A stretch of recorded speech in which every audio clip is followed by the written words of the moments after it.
அரசியல் சொந்தங்களுக்கு வணக்கம். வணக்கம் வணக்கம் வணக்கம் வணக்கம். என்ன செய்தி? ஒரே பரபரப்பு. அதுக்கு முன்னாடி புதுசா ஒரு கெட்டப் போட்டிருக்கீங்க. என்ன கெட்டப் இது? யோ கெட்டப் இல்லையா? சேர் அது ஏதோ மாத்திட்டோம். டைரக்டர் வந்து மாத்துங்க அப்படின்னு சொன்னாரு. மேலிடத்துல சொல்றாங்களா? மேலிடம் உத்தரவு. அவர் சொல்ற கரெக்டா தான் இருக்கு. மேலிடத்துல இருந்து வர உத்தரவு எல்லாமே பின்பற்றணும்லாம் கிடையாது. சிலரை எதிர்க்கதான் செய்யணும். கருப்பு கொடி ஏத்திதான் ஆகணும். வழி இல்ல. கருப்பு கொடியை காட்டிதான் ஆகணும். கருப்பு கொடி காட்டிதான் ஆகணும். எதிர்ப்பு தெரிவிச்சுதான் ஆகணும். கருப்பு கொடி காட்டுறது மட்டும் இல்ல, நெருப்பு கொளுத்தவும் செய்யும். நகல் எடுத்து என்ன மசோதா கொடுத்தாலும் சரி, அதை நெருப்பு போட்டு கொளுத்திருக்காங்க.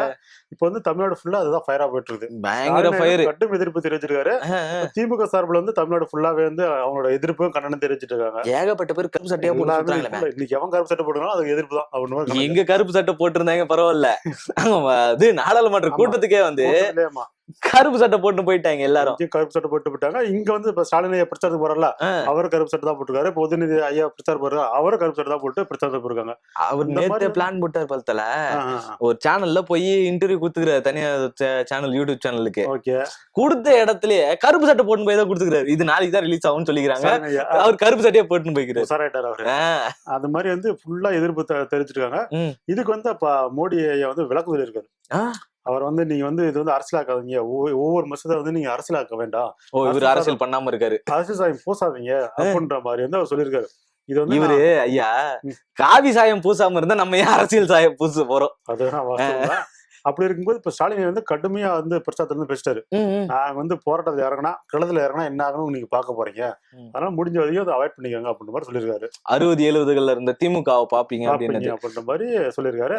இதுல வந்து எடப்பாடியும் தாக்கி வச்சிட்டாரு. முதுகெலும்பு இல்லாதவங்க தான் அதிமுக, அவங்க வந்து இப்ப இப்படி ஒரு நடந்திருக்கு, சம்பவம் நடக்குது, இது எதுவுமே தெரியாம ஒருத்தர் பேசிட்டு பிரச்சாரம் பண்ணிருக்காரு, அடிமை எடப்பாடி அப்படின்ற மாதிரி பேசிருக்காரு. அவர் எப்படி எதிர்த்து பேசுவாரு? நியாயமா அது கூட்டணில இருக்கிறாங்க, கூட்டணில இருந்து எதிர்த்து பேசுறதுக்கு அவர் என்ன பிரேமலதாவா? பிரேமலதாவா? ஏன் அவங்க என்ன பேசிட்டாங்க? அவங்க இன்னைக்கு ஃபுல்லா சரியான சம்பவம் ஆச்சே. அப்படியா? ஆமா, அவங்க வாசம் தானே. அப்படின்னா பேசிட்டாங்க. இப்ப என்ன பேசினாங்கன்னா, தமிழ்நாட்டுல என்ன பெரிய பெருசா என்ன கூட்டம் சொல்ல போறீங்க? அண்ணனுடைய ஆட்சி, அண்ணன் ஸ்டாலினோட ஆட்சி அப்படி பயங்கரமா இருக்குது, அப்படி என்ன பெருசா குத்தம் சொல்லிடுவீங்க? என்ன கஞ்சா அப்படி சொல்லுவீங்க? வேற என்ன சட்ட ஒழுங்கு சரியில்லை சொல்ல போறோம்? சட்ட ஒழுங்கு சரியில்லை, பெண்களுக்கு பாதுகாப்பு சரியில்லை. அதுவும் காந்தி சொன்னதை மென்ஷன் பண்ணி சொல்றாங்க. ஆமா, நடு ராத்திரில ஒரு இரவு 12 மணி 1 மணி போல எந்த பெண் ஒரு பெண்ணால தனியா போக முடியும் அப்படின்னா அன்னைக்குதான் பெண்களுக்கு உண்மையான சுதந்திரம் கிடைச்சிருக்கு, நாட்டுக்கே உண்மையான சுதந்திரம் கிடைச்சிருக்கு அப்படின்னு சொன்னாங்க. எந்த இடத்துல சொன்னாங்க? பிரச்சாரத்துல சேலத்துக்கு போனாங்க இல்லையா, கமல் இவரு இவங்க எல்லாம் போனாங்க பாரு. ஸ்டாலினே இருக்கும்போது அது எதிர்க்கே வச்சுன்னு சொல்லிட்டாங்க. ட்விஸ்டா இருக்குது. ஸ்டாலினே இருக்கிற ஒரு பிரச்சாரத்துல வந்து இப்படி ஒரு சொல்லிட்டாங்க. அது தவிர வேற என்ன சொல்ல முடியும் உங்களால அப்படின்னு சொல்லி இந்த சொல்றீங்க. அதாவது இப்ப எடப்பாடி ஐயாவோட மைண்ட் வாஷ் எப்படி தெரியும்?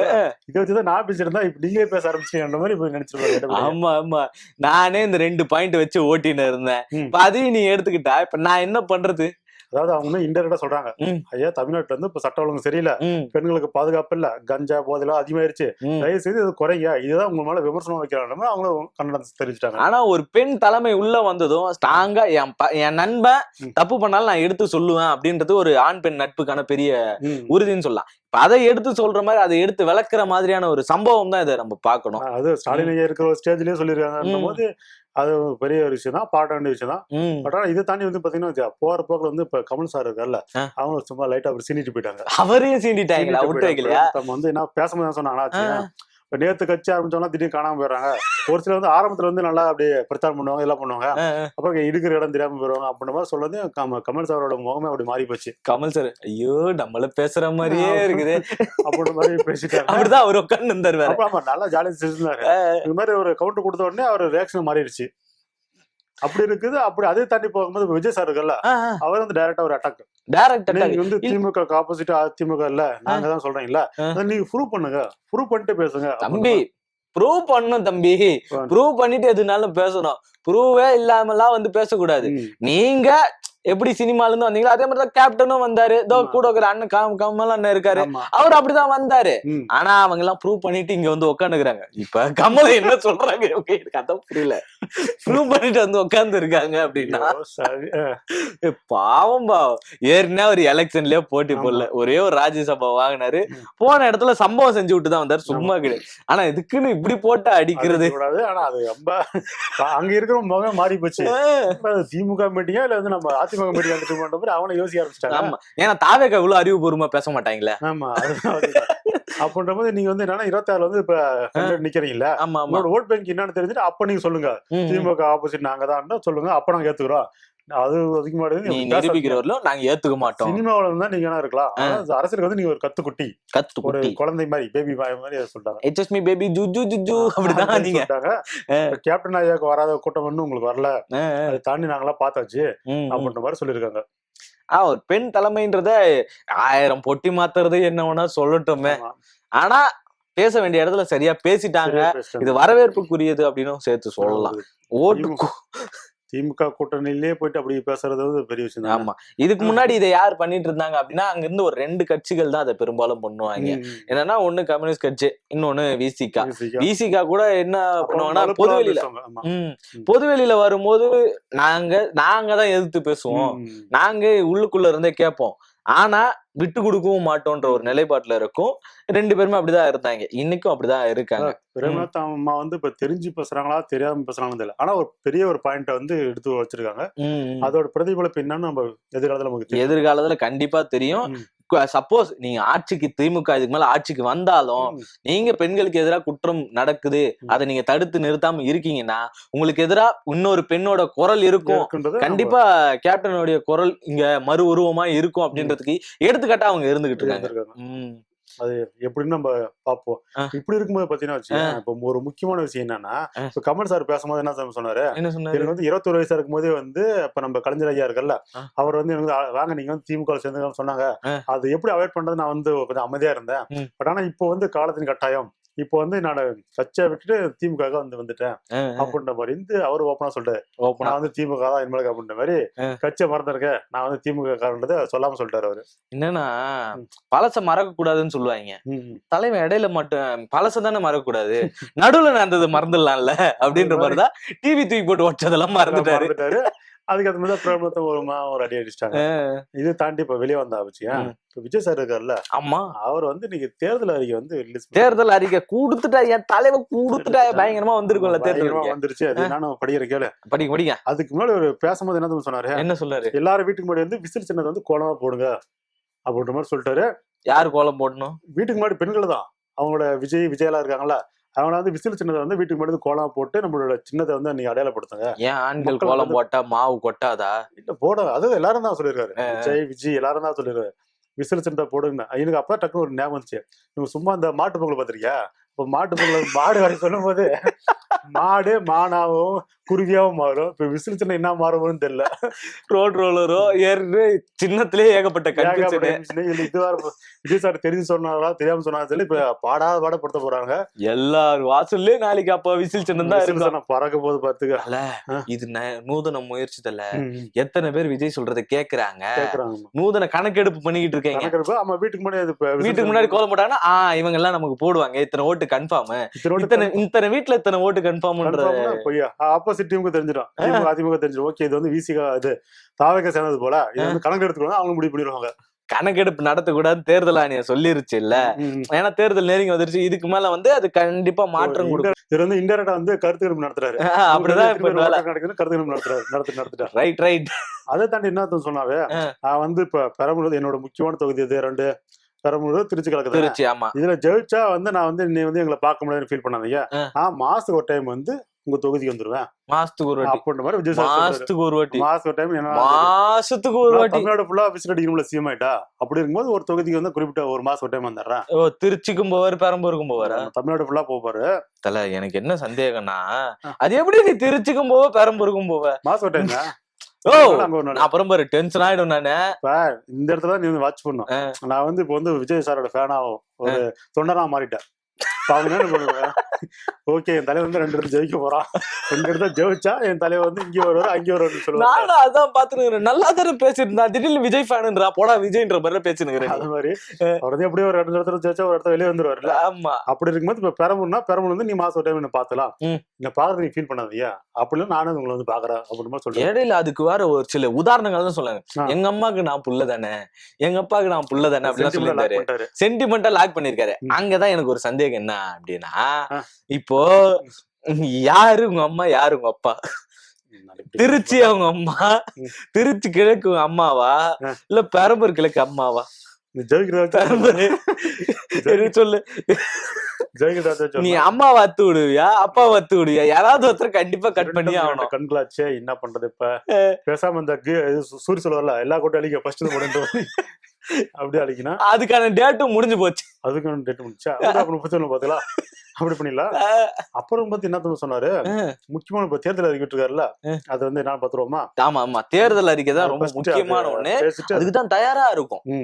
ஏற்கனவே 6 சிலிண்டர் குடுக்குறேன்னு சொல்லி அது இதுல இன்னைக்கு மென்ஷன் பண்ணிட்டாரு, 6 சிலிண்டர் தர சொல்லிருக்காரு. இப்ப வந்து இந்த தேர்தல் அறிக்கை எது பேஸ் பண்ணி அவர் வந்து தயாரிச்சிருக்காங்க அப்படின்னா, ஒவ்வொரு ஊருக்கா விசிட் போடுவார்ல மக்களை பார்க்க. அப்ப வந்து மக்கள் சொல்ற குறையெல்லாம் கேட்டு, ஓகே இதெல்லாம் வந்து குறையெல்லாம் இருக்கு, இதெல்லாம் நிவர்த்தி பண்ணா கரெக்டா இருக்குன்ற மாதிரி ஒரு தேர்தல் அறிக்கை தயாரிச்சு பண்ணிருக்காங்க. ஆனா பெரிய சாதனை தலைவா விஜய் அவர்களை பொறுத்தவரை. ஏன்னா அவ்வளவு பேர் வந்து டமா டமா டமான்னு உழுவாங்க, அத மீறி அவங்க சொல்ற குறையெல்லாம் கேட்டுக்கிறாருன்னா எவ்வளவு பெரிய சாதனை. கண்டிப்பா பெரிய விஷயம் இல்லையா? பாத்தீங்கன்னா மெயினா நமக்கு சந்தோஷப்பட வேண்டிய விஷயம் என்ன, வேலையில பட்டதாரி இருப்பாங்களா, படிச்சுட்டு வேலை இல்லாம பட்டதாரி இருப்பாங்களா, அவங்க வந்து மாசம் 4000 தரன்றாரு. இப்ப இந்த வேலையில்லா பட்டதாரிகள் கிராமத்து சைட்ல வேலை இல்லாம இருப்பாங்க, அவங்க சிட்டிக்கு வந்துடுவாங்க. இது ஒரு பக்கம். அவங்களுக்கு அரசாங்க சார்பா ஒரு வேலை தரேன் அப்படின்றது நியாயமான ஒரு கேள்வி, நியாயமான ஒரு இது. இதுல வேலை இல்லாம இருக்கிறவங்களுக்கு 4000 ரூபாய் தருன்றது எதன் அடிப்படையில தராங்க? அவர் வந்து வேலையை அதிகப்படுத்தி தரேன்னு சொல்ல முடியாது, வேலை இல்லாதவங்க 4000 காசு தரான்னு சொல்லியிருக்காரு. அப்படி சொல்லியிருக்காரு. அப்ப நான் வேலைக்கு போகும்போது எனக்கு 4000 ரூபாய் ஜாலியா வாங்கி ரீசார்ஜ் பண்ணிக்கோ, ஜாலியா செலவு பண்ணிக்கோ. அடுத்து என்ன சொல்றாரு வச்சியா, ஏழை மணப்பெண்கள் இருப்பாங்களா, கல்யாணம் ஆகாம கொஞ்சம் கஷ்டப்படுற ஏழை பெண்களா இருப்பாங்களா, அவங்களுக்கு வந்து பாத்தீங்கன்னா 1 சவரன் தங்கம் நல்லதா ஒரு பட்டுப்புடவை 1 தரேன்னு சொல்லியிருக்காரு. அப்ப ஏழ்மையை ஒழிக்க மாட்டாரு. அதுதான் அடுத்த கட்டத்தை வந்திருக்காருல்ல. அதுக்கு அடுத்து பாத்தீங்கன்னா 5 ஏக்கர் குறைவா நிலமுள்ள விவசாயில இருப்பாங்களா, அவங்களும் கடன் தள்ளுபடி, கடன் வந்து தள்ளுபடி பண்ணணும்னு சொல்றாரு. எடப்பாடி கடன் ரத்து பண்றேன்னுங்கிறாரு, இவர் தள்ளுபடி பண்ண சொல்லிட்டாரு. அடுத்து பாத்தீங்கன்னா முக்கியமான விஷயம், அடுத்த வீடுகளுக்கு வந்து குழாய் ஆமா குடிநீர் வந்து தர சொல்லியிருக்காரு. குடிநீர் ஆமா அது தர சொல்லிருக்காரு. குடிநீர் தர போறாரு. இது மாதிரி நிறைய திட்டங்களை அறிவிச்சு. இது வரைக்கும் இந்த தமிழ்நாட்டுல குடிநீர் இல்ல, குடிநீர் பஞ்சம். 4 ஊர் 5 ஊர் கடந்து தான் போய் எடுத்துட்டு வராங்க. அங்க குடிநீர் போய் எடுத்துட்டு வராங்க இல்ல, அங்க இருக்கக்கூடிய பிரச்சனைகள் என்னன்னா, ஏன் குளம் ஏன் இது இதுல நீ எடுக்க கூடாதுன்னு இருக்கிற பிரச்சனை இருக்கு. குடிநீர் தொட்டில வந்து மலம் கழிக்கிறதான பிரச்சனை இருக்கு. அத பத்தி ஏதாச்சும் பேசியிருக்காரா? இல்ல லைனா வரீங்கல்ல பாத்துருவோம். கரண்ட் தொட்டிட்டு கரண்ட் வந்துட்டாரு. அடுத்து கரண்ட்டுக்கு ஒவ்வொரு குடும்பத்திற்கும் மாசம் 200 யூனிட் ஃப்ரீ. வரவே இருக்கலாம் தல, டிவி போட்டு உக்காந்தன்னு வச்சுக்க, நெட் ஆன் பண்ணி உக்காந்தன்னு காசு கொடுத்தாச்சு, கரண்ட் கொடுத்தாச்சு, பாரு படத்தை ஃப்ரீ வைஃபை சேர்த்து கொடுத்தாருன்னா நல்லா இருக்கும். அடுத்த டைம் கேட்டு வாங்கிக்கலாம். 31க்கு அது 31க்கு. அது இல்லாம பாத்தீங்கன்னா பகுதி நேர ஆசிரியர் இருக்காங்களா, ஆமா அவங்களுக்கு வந்து 5 வருட பணிக்கு பின்பு வந்து சம ஊதியம் வழங்கப்படும். 5 வருட பணிக்கு பின்பு சம ஊதியம் வழங்கப்படும் அப்படின்னு கிட்டத்தட்ட ஏகப்பட்ட தேர்தல் அறிக்கை வந்து ரிலீஸ் பண்ணிருக்காங்க. எனக்கு பெரிய சந்தேகம் என்னன்னா, அழகா இது கொடுத்தாச்சு, ஒரு வைஃபை சேர்த்து கொடுத்துட்டாங்கன்னா நம்ம தாராளமா உட்காந்து படம் பார்த்துக்கிட்டு ஆயா அண்ணன் விஜய் என்ன படம் பார்ப்போம், வேற யார் படம் பார்ப்போம், இது இவ்வளவு செஞ்சவரு விஜய் என்ன படம் தான் பார்க்கணும். இது மாதிரி வந்து கிட்ட அப்படியே ஒரு லிஸ்ட் போயிட்டே இருக்குது. இதை தாண்டி வெளியே வரும்போது என்னன்னா கன்ஃபார்ம் எங்களை வந்து நம்புங்க அப்படின்னு அடிச்சு சொல்றாரு விஜய் சார். என்ன நம்புங்க, நாம சிஎம் வரோம், மாற்றத்தை கொண்டு வரோம், கான்பிடன்டா இருக்கா அப்படின்னு மாதிரி சொல்லிட்டு போயிருக்காரு. இப்போ எதன் அடிப்படையில இவரை நம்புறது? தேர்தல் சொல்லியாச்சு, மக்களை பார்த்தாச்சு, வேற என்ன சொல்றாரு? பெண்களுக்கு பாதுகாப்பு சொன்னாரா? அது ஆல்ரெடி தேர்தலுக்கு ஒரு டைம் சொன்னாரு, ஏற்கனவே சொன்னார்ல. வேலு நாச்சியார் படை, அஞ்சலி அம்மாள், அதாவது நீதிமன்றம் இதெல்லாம் சொன்னார் இல்லையா? இப்ப வேலு நாச்சியார் படையில முதல்ல கைது பண்ண போறது விஜய் அவர்களும், அஞ்சலி அம்மாளுடைய கோர்ட்ல முதல் விசாரணையே சங்கீதாவுடைய விசாரணை இப்படின்னு எல்லாரும் விமர்சிச்சாங்களா? அதுக்கு என்ன பதில்? அதுக்கு பதில் வந்து அவர் ஜெயிச்சுட்டு சொல்லுவாரு, கண்டிப்பா சொல்லுவாரு, மாற்றத்தை கொண்டு வந்துருவாரு. சரி, இந்த பாலியல் வழக்குல கைதான ஒருத்தர் விடுதலை இது வேட்பாளர் தான் இருக்காருல்ல, அவருக்கு என்ன பதில் சொல்ல போறாரு? அப்புறம் ஆண்டிப்பட்டி தொகுதியில ஒருத்தர் வந்து பெண்களை வந்து ரொம்ப கொச்ச உங்ககிட்ட எவனோ 1000 கோடி கணக்கு கொடுத்தா கூட எவனோ வந்து படுக்க கூட மாட்டான் அப்படின்னு சொல்லி பேசினார் இல்லையா? இந்த மாதிரியான வார்த்தைகள் பயன்படுத்தினார்ல, அவரு பெண்களுக்கு பாதுகாப்பானவரா? ஆனா தொடர்ந்து வந்து நீங்க சொல்ற மாதிரி இப்ப குற்றங்கள் வந்து லைனா போயிட்டே இருக்குல்ல, இதுக்கு வந்து அவர் உரிய தீர்வு கொடுக்கும். உறுதியான தீர்வு, நிரந்தர தீர்வு கொடுத்தாகணும். ஏன்னா அவரை நம்பி அவ்வளோ பேர் வராங்க, அத்தனை கோடி பேர். ஏய் என்னடா ஜாம்பி மாதிரி போய் முக்கிறீங்களாடா. திரும்பி பாத்தீங்கன்னா வச்சுக்க, இப்ப மத்த கட்சிகளுக்கு வந்து ஒரு சிலர் சொல்லுவாங்க காசு கொடுத்து கூட்டு வராங்க. ஆனா இவருக்கு வந்து காசு கொடுக்காம மத்த டிஸ்ட்ரிக்ட்ல இருந்து வராங்க. இப்போ குறிப்பிட்ட இப்ப சேலம் சொன்னா சேலம் சுத்தி இருக்கிற டிஸ்ட்ரிக்ட் அங்கெல்லாம் வராங்க, திருச்சினா திருச்சி சுத்தி டிஸ்ட்ரிக்ட் அங்கெல்லாம் வராங்க. அப்படி கூட்டம் வந்து கரெக்டா வந்திருக்குல்ல, அது கரெக்டா ஃபாலோ பண்ணாருன்னா அருமையா இருக்கும். என்னன்னா இப்ப இவர் இல்லாத இடங்கள்ல இருக்கு இல்லையா, இப்ப விஜய் போற இடங்களுக்கு எல்லா கூட்டமும் வந்து சேருது. போகாத இடங்களுக்கு எல்லாம் என்ன பண்றாங்க அப்படின்னா, இந்த கேட்டரிங் கால் எடுப்பாங்கல்ல, அந்த மாதிரி எடுக்க ஆரம்பிச்சிட்டாங்க.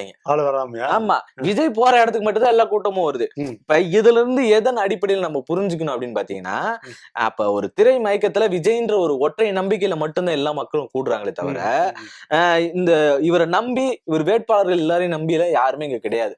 அப்படிப்பட்டவங்களை விஜய் ஏமாத்தாம இருந்தாருன்னா சந்தோஷம். அது எப்படின்னு நம்ம ரிசல்ட் பார்த்து தான் தெரியும். மே 4ஆம் தேதி இதை அனைத்தையும் தெரிந்து கொள்வோம். அதுக்கப்புறம் டிசம்பர் கூட சொல்ல முடியாதுப்பா, 31வது வருஷம், அதாவது 2031 ஏப்ரல் மாசத்துல இவர் இது எல்லாத்தையும் சாதிச்சுட்டாரு அப்படின்னு சொல்லி தெரியும். அப்ப பார்த்து நம்ம மீதி எல்லாம் தெரிஞ்சுக்கலாம். அது வரைக்கும் அவர் என்ன தப்பு பண்ணாலும், யார் என்ன தப்பு பண்ணாலும் தொடர்ந்து இதே மாதிரி பேசிக்கிட்டே இருக்கலாம். நன்றி.